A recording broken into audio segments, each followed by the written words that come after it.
Assalamualaikum warahmatullahi wabarakatuh. Perkenalkan, nama saya Ruby Hendrawan. Saya perwakilan dari kelas B angkatan 2019 jurusan Teknik Arsitektur. Adapun presentasi pada hari ini yaitu presentasi terkait mata kuliah Studio Perancangan Arsitektur 4 dan Struktur dan Konstruksi Bangunan 4. Yaitu judul tugas besar saya yaitu Aquatic Center. Baiklah, saya akan masuk ke materinya.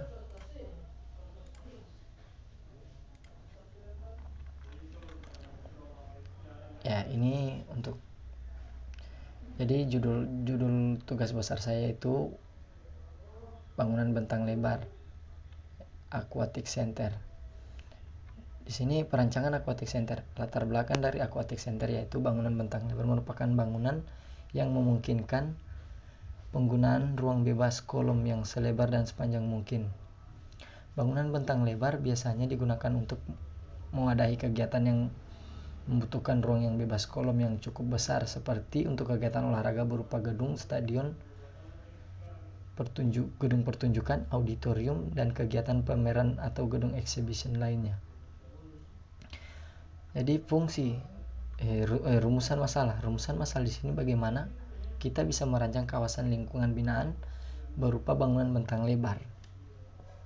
Manfaatnya, jadi manfaat dari pembangunan ini yaitu sebagai wadah atau fasilitas agar masyarakat dapat menikmati pertunjukan seni dengan aman dan nyaman, serta menyaksikan perlombaan tentang olahraga air.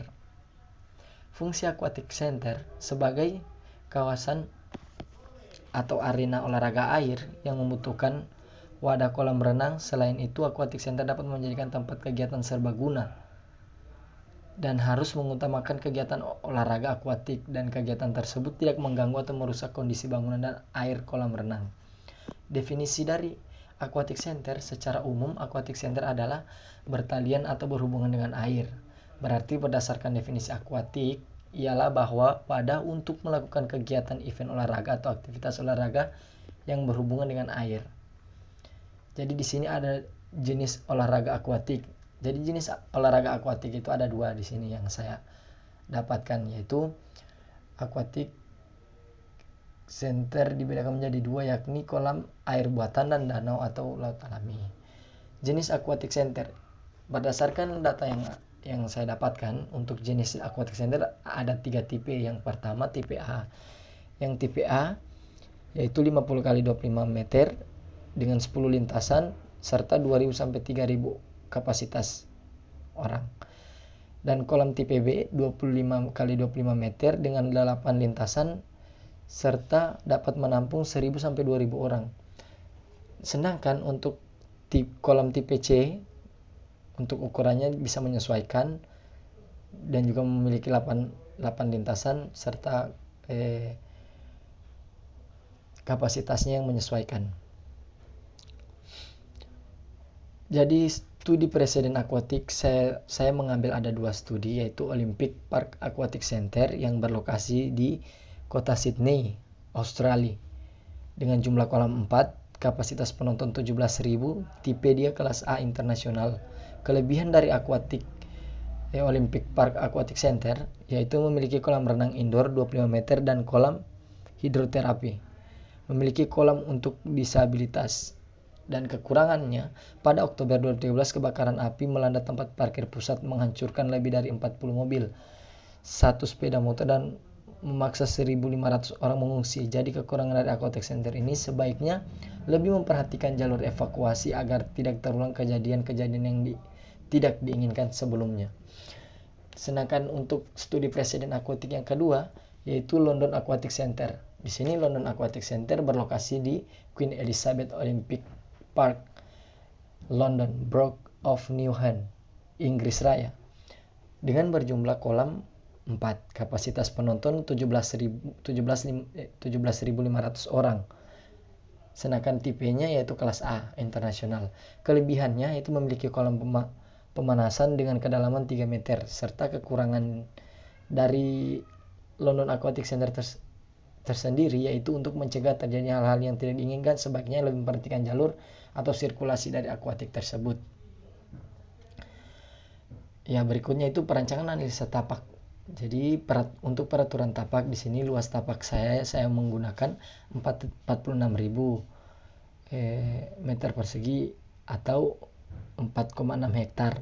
Batasan utara persawahan, sedangkan batasan barat rumah penduduk, batasan timur rumah penduduk, selatan jalan Pasar Minggu, serta menggunakan KDB 30% dan KLB 70%. Dan ketinggian bangunan yaitu 3 lantai.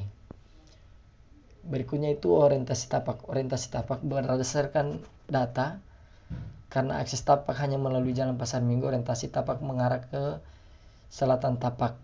Sedangkan potensinya memiliki view dari beberapa titik melalui dari yang paling besar yaitu dari arah jalan utama, kemudian dari rumah penduduk di sisi barat dan timur.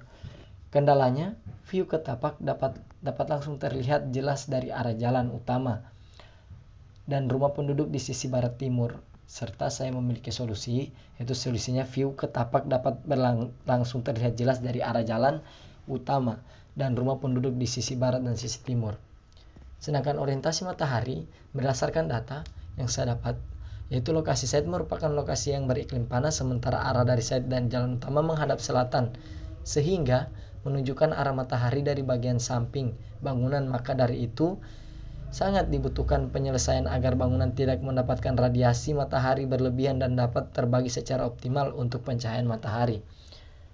Sedangkan potensinya yaitu di sisi timur tapak mendapat banyak cahaya matahari pagi dan sisi barat mendapat banyak cahaya matahari sore. Dan kendala di sini ada dua, yaitu yang pertama sisi timur dan barat cenderung memiliki cahaya yang membawa panas. Sedangkan yang kedua, tidak terdapat bangunan tinggi di sekitar tapak yang menghasilkan pembayangan terhadap tapak. Jadi solusinya di sini saya menggunakan 3 solusi, yaitu yang pertama memperkecil muka bangunan terhadap arah yang terpapar matahari langsung. Yang kedua, mengoptimalkan bukaan sebagai upaya perancangan alami yang dapat menghemat energi. Serta yang ketiga, penggunaan secondary skin atau sun shading. Berikutnya perancangan analisa klimatologi. Yang pertama yaitu arah angin. Arah angin data dari pada bulan Oktober sampai April arus angin berhasil dari barat atau barat laut mengundang banyak uap air mengakibatkan musim penghujan. Sedangkan pada bulan Juni sampai September arus angin berasal dari timur tidak mengandung uap air. Potensinya sisi barat dan barat laut tapak mendapat banyak angin yang mengandung uap air yang terasa lebih sejuk. Kendala yaitu bentuk massa tidak boleh menghalangi angin keseluruhan tapak. Serta solusinya menggunakan bentuk bangunan agar angin dapat tersebar, menggunakan vegetasi pada tapak untuk membelokkan angin ke dalam bangunan, serta mengoptimalkan bukaan terutama ke arah barat dan barat laut.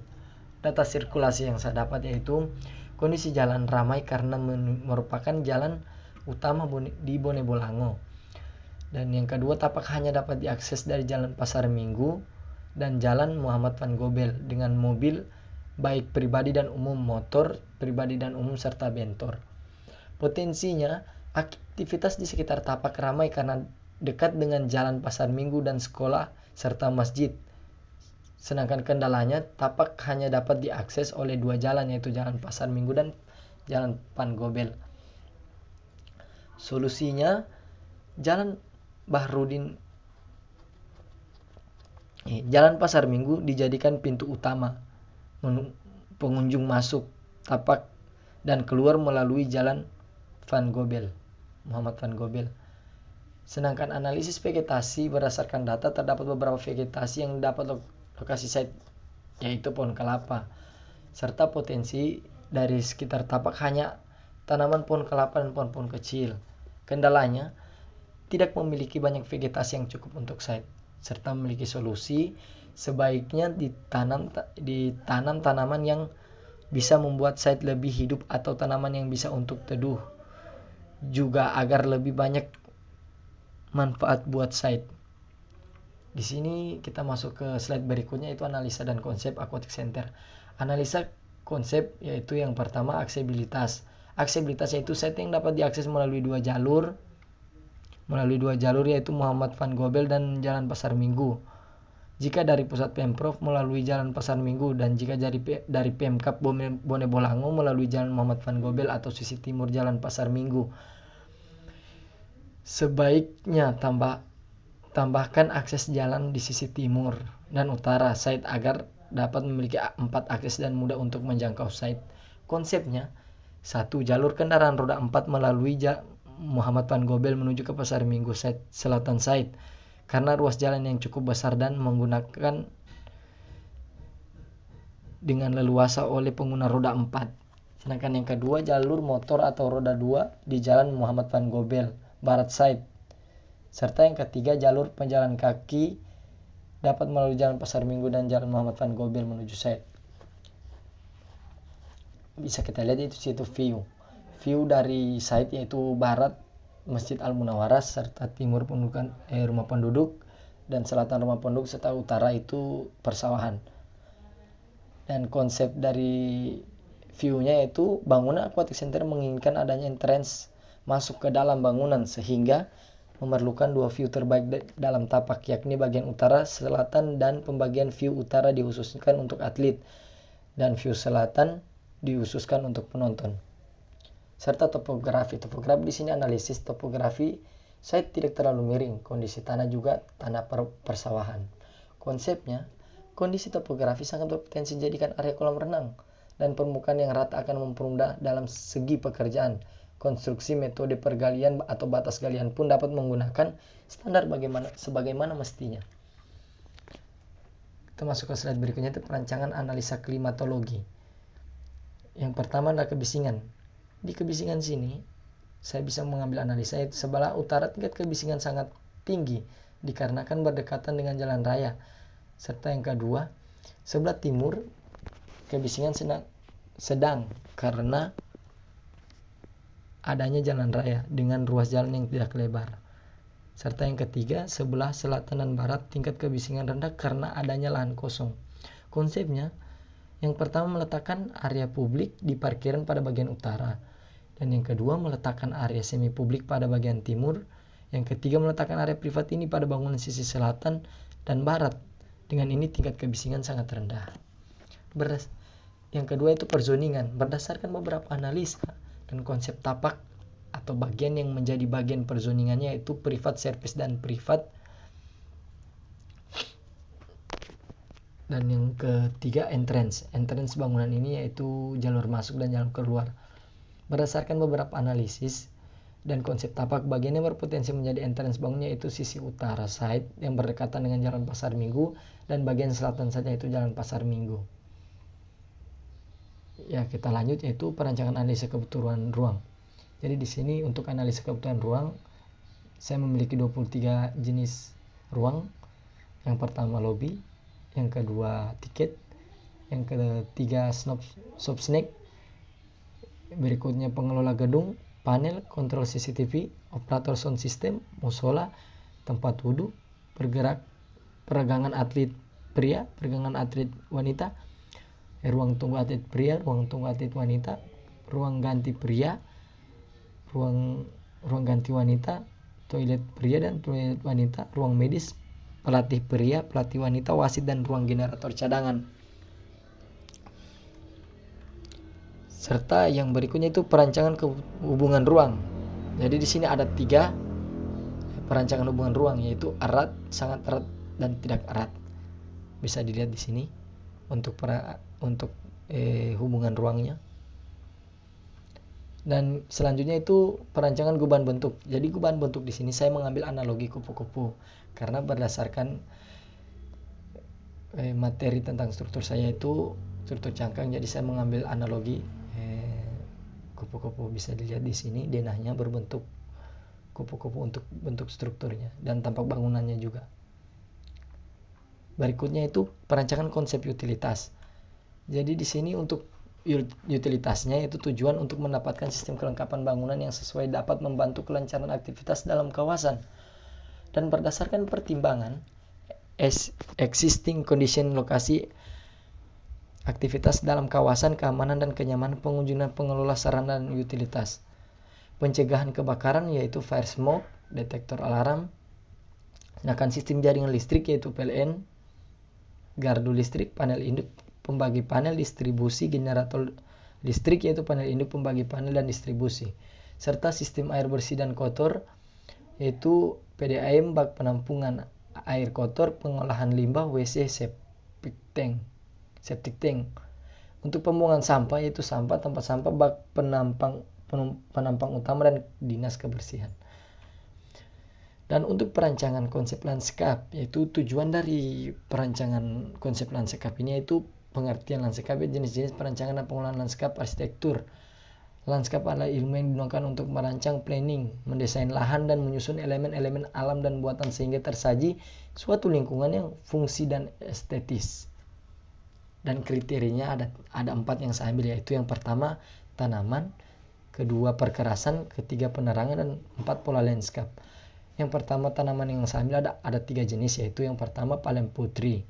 Perletakannya di fungsinya adalah pengarah unsur estetika atau landmark, warna, batang putih, hijau, daun hijau. Keterangannya sepanjang jalan pembatas jalan utama, kawasan dan jalan penghubung. Dan yang kedua pucuk merah. Pucuk merah ini itu berfungsi peredam kebisingan, pelindung atau estetika. Dan area belokan keterangannya itu area belokan parkir dekat area pintu masuk. Serta tanaman yang ketiga itu rumput Jepang mini yang berfungsi sebagai estetika atau cover ground dan terletak di sepanjang pembatas fisik area parkir. Untuk perkerasannya saya menggunakan paving block sebagai pedestrian dan site aquatic center. Dan saya menggunakan penerangan yaitu ada 2, yaitu lampu jalan 2 arah yang terletak di lampu area parkir dan lampu jalan 1 arah di sepanjang jalan di dalam site. Kemudian inilah site plan saya, bisa dilihat. Dan ini untuk perspektif dari bangunan saya dari tampak keluar. Ini perspektif 2. Kemudian untuk denahnya ya ini, denah struktur dan konstruksi bangunan. Ini denah lantai 1.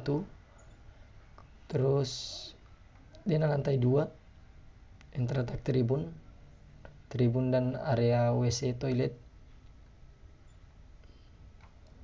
Ini area untuk denah lantai 3. Denah lantai 3 ini hanya tribun.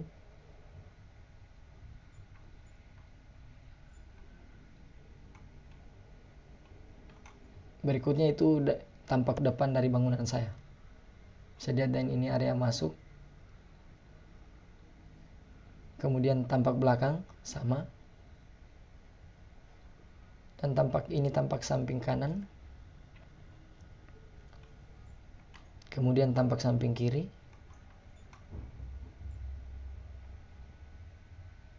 Kemudian ini potongan untuk AA. Potongan AA memanjang. Ini untuk potongan BB. Dan ini detail file cap atau T-beam.